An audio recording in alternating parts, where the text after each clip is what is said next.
Kft-nk az Állampusztai Országos Büntetés Végrehajtási Intézet mellett végzi a munkáját. A legfőbb rendeltetése az intézetben fogva tartott elítélteknek a foglalkoztatása a mindennapokban. A börtönviszonylatokhoz képest ez egészen jó, mint hogy aki bent van így a zárkán egész nap. És itt, ahogy hozzászólunk így a lovakhoz, meg így megnyugszik az ember, meg hogy ha esetleg ideges is, akkor a ló az meg tudja úgy nyugtatni. Ezt a foglalkoztatást a mezőgazdasági jellegünkből adódóan szinte kizárólag az állattenyésztésben és a növénytermesztésben valósítjuk meg. A Kft. 1992 óta foglalkozik Nonius lófajta tenyésztésével. Ez a fajta, győshonos magyar lófajta, 1816-ban pontosan akkor került a magyar állami ménesbe. A Nonius lófajtát ugye elsősorban katonai célokra tenyésztették, ugye az 1800-as években tüzérhámos ló volt, ebből adódóan napjainkban nagyon jól használható, mivel nagyon kiegyensúlyozott idegrendszere van, nagyon jól tűri a külső körülményeket.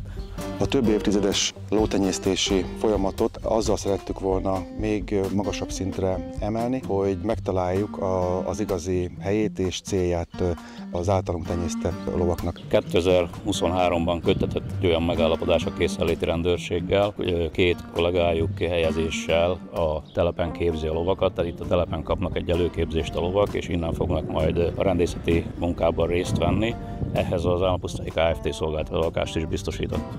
Fajta és génmegőrző tevékenységet is folytatunk, az említett Nonius tőrtenyészetünk, Merino jó tőrtenyészetünk, és van egy szőke mangalica tőrtenyészetünk is, mindegy 1500 egyeddel. A Nonius Lótenyésztő Országos Egyesület minden év szeptemberében tart nálunk egy előszemlét, amikor gyakorlatilag az évjárati csikókat, amiket majd tenyésztésbe veszünk, leszemlézik, és büszkén mondhatjuk, hogy ma már több elitminősítésű kancával is rendelkezünk, illetve részt szoktunk venni a hódmezővásárhelyi állattenyésztési napokon, ahol szintén minden évben sikerrel szerepelnek az általunk tenyésztett lovak. Ez év tavaszán a Szilvásvárhelyi Állami Ménes Gazdaság vezetősége megkeresett minket, hogy a brit királyi hadsereg rendészeti céllal szintén lovakat keres, és meglátogattak minket ők is, tehát részt vettek egy válogatáson, ahol büszkén mondhatjuk, hogy két lovunk bekerült az előválogatás alapján. Azt is hozzátenném, hogy nagyon-nagyon szigorú